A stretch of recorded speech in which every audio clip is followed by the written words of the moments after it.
What's going on, fellow Elden Ring enjoyers? This is Leo Lee, back with another build video. And today, I am using a Blood Black Steel Twinblade, plus 25. We are running it with the Royal Knights Resolve Ash of War. For our set, we got the White Mask and the Rakshasa armor for the rest of the set. For our talismans, we are running Rotten Wingsword Insignia, Axe Talisman, Lord of Blood's Exaltation, because this is blood infused, and a two-handed sword talisman because we are two-handing this lovely Black Steel Twinblade. This is probably the best Twinblade in the game right now, other than the Euphoria if you're running a Faith build. Actually, the Black Steel Twinblade also scales off Faith. I do have it blood infused, but it still benefits from a little Faith. I have tested this with the Sacred Affinity.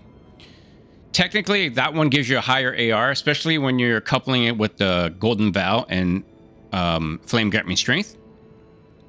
The thing is, though, particularly against boss fights, you're not going to have time to, reapply Golden Vow and Flame Grant Me Strength. Very rarely you're going to have a chance to do that unless you want to, run away across the map just to buff up. Even then, you're probably going to get hit.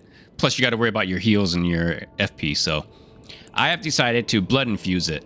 Because once my Golden Vow and my Flame Grant Me Strength runs out, I'm still going to have blood loss buildup. So the bleed's going to proc, and it's still going to give me a ton of damage, even without the Golden Vow and Flame Grant Me Strength. So that is my thinking when it comes to blood infusing it rather than sacred infusing this. So this weapon primarily scales off Dex. It has a minimum requirement of 18 for Strength, 13 for Faith. And let's go over my stats. I am rune level 185. We got 60 vigor, 10 mind, 30 endurance, 30 strength, 60 dexterity, 9 intelligence, 25 faith for that lovely Golden Vow. And I have 40 arcane just to boost up my blood loss. You could scale a little more into faith if you want to sacrifice some blood loss. Again, this even while it's blood infused, it still does scale off faith. But actually, it scales off arcane as well. But this is the optimal stats I found for level 185, while still being able to maintain my 30 endurance. And as for our mixed Wondrous Physics, I don't know why I got the HP near death. You could run that. I mean, there's really not a problem running that. If you also want to negate some of the damage nerf you get from the Rakshasa set, you can run the Opaline Hard tier to kind of boost some of that damage negation back up. However, we are going to run Spiked Crack tier for enhanced charge attacks, along with the Thorny Crack tier to boost successive attack power, since it's a twin blade and the Charged R2 is going to do a lot of successive attacks. So that's the goal here. We're going to try to get Charged R2s in for a maximum Royal Knights Resolve damage. Cool thing about Royal Knights Resolve on a twin blade is the Royal Knight buff applies to every single one of the hits in the Charged R2, in the running R2, and also the running R1. So charged heavy, running light attacks.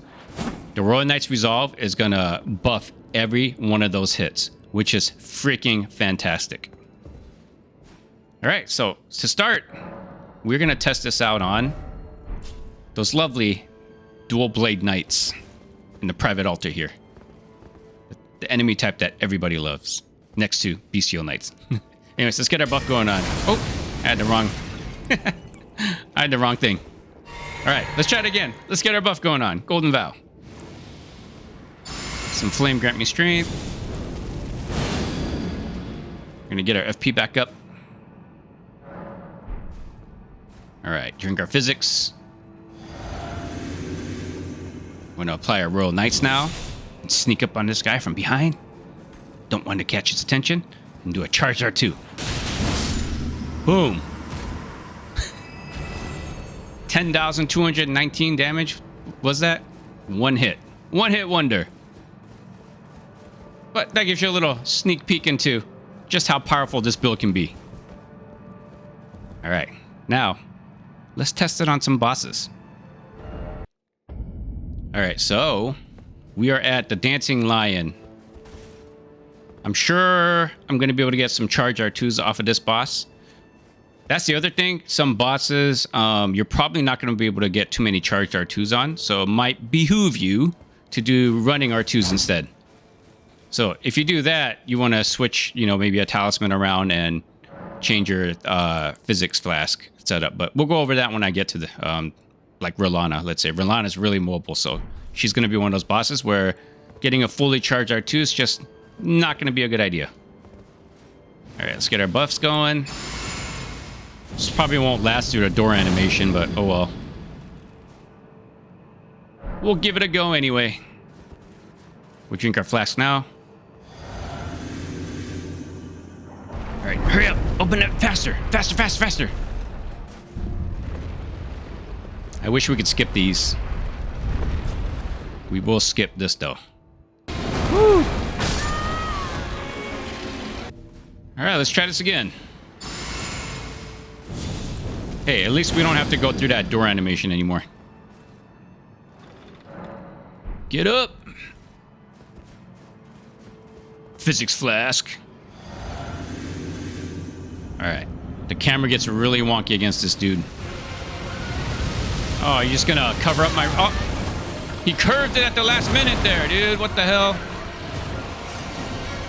Uh-oh. I couldn't see.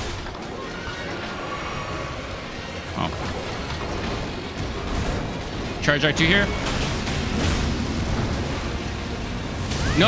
Oh, why do you start it there, man? And he did it 3 times. Okay. He normally doesn't do that. All right, what are you doing? What are you doing? What are you doing? Oh. Damn it. God, this fucking input reading bosses, man.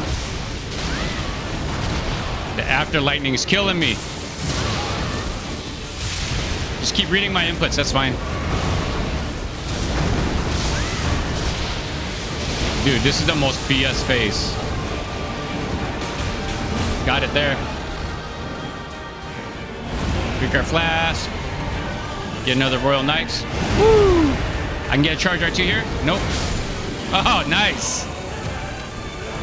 That works. That was actually a badass ending. I'll take it. I'll take it. All right. On to the next one. Okay, so now we're sitting at Rellana. And I'm almost positive we're not going to be able to get any charged R2s on her. Well, barely any. So we're going to change up our strat. We're going to do some damage negation. Because I'm sure I'm going to get hit by her. Because I'm not trying to make a perfect boss fight video. All right, this is a glass cannon Twinblade build video. All right, so for equipment, we won't be using this enhanced charge attacks. What we're going to do is we're going to go with Millicent's prosthesis. All right, the strat here is going to be doing running R2s. All right, okay, let's get our buffs going. Buff up. Recharge FP. Spam the circle to get out of it. All right. Drink flask. Let's go. No phalanx. No phalanges. Determination? All right, cool. All right, what are you gonna do? What are you gonna do? What are you gonna do? I'll just get my charge R2. I'll take those hits. Ah! Where's my attack? All right, cool. No. Another... I didn't mean to do that. I was running. Ooh, sloppy. Where are my dodges? Dodge that. Dodge that. All right. Get charge right to you. I'm going to get hit. Oh, or I'm not. That works.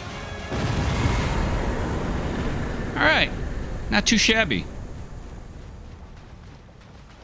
not too shabby, this build, is it? See, you got to change the setup a little bit depending on the boss, all right? We knew we weren't going to get charge R2s on her. We got what? One charge R2 in there? All right, so let me put my old setup back in.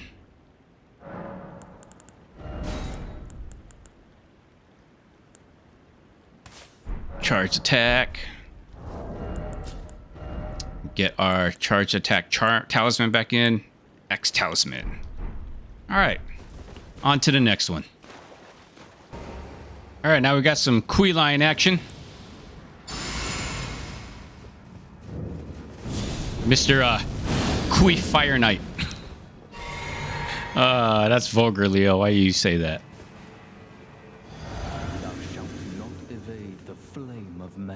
Thou shalt not evade the flame of mesmer. Jump attack me?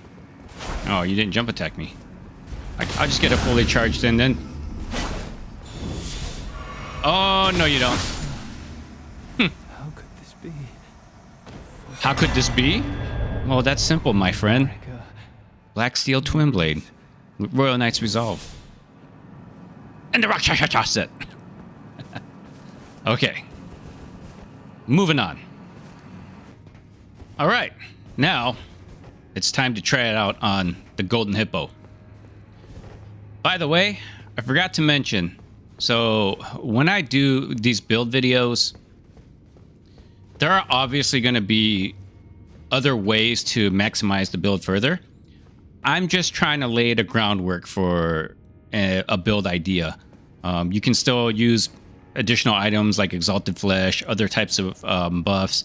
I'm just laying the foundation for everyone else to build upon. My goal is just to show, you know, that these builds they do plenty of damage. I don't need to maximize it. I don't need like 500 more damage per attack. I mean, this is plenty. You see me wiping the bosses really easily with it. One cool thing I love about this Twinblade build, though, is it's more involved than like my past previous dual Magma Blade video and my Falx and Iron Jar video. Those videos, those builds are meant for you to just spam R2, basically, your Ash War. Whereas this one, you still have to, you know, dodge the boss and, you know, tweak it a little bit like we did against Rellana, because we know charged R2s aren't going to be very effective on her, just because you're not going to get many opportunities to get a charged R2 in with her. So yeah, this build's a little more involved. It's more fun in that sense. It is a glass cannon though. You take a lot of damage. It feels like I don't have my Skadoosh level anymore. But such is the Rakshasa set. Anyway, rant over. Let's get the boss fight going on. Oh, why did I start with Golden Vow or Flame Grant Me Strength? You're supposed to start with Golden Vow. It's fine, whatever. All right, so for the Golden Hippo, I think we got to use the Iron Jar Aromatic. We dodge that, get our Iron Jar. Get a charge R2 here. Another one. Yep. Got to heal through that. Another charge R2. Woohoo! Simple. Oh yeah. That's right. Iron Jar, baby. It's not only good with the Falx, it's also good with the Twinblade. Against slower moving enemies. Alright. Well, that's going to do it for me on this video. Hope you enjoyed this Black Steel Twinblade blood-infused build. It's the most OP build in Elden Ring. You gotta try it now. Don't worry. That's not the type of YouTuber I'm becoming. Anyhow, if you enjoyed the video, please don't forget to like and subscribe.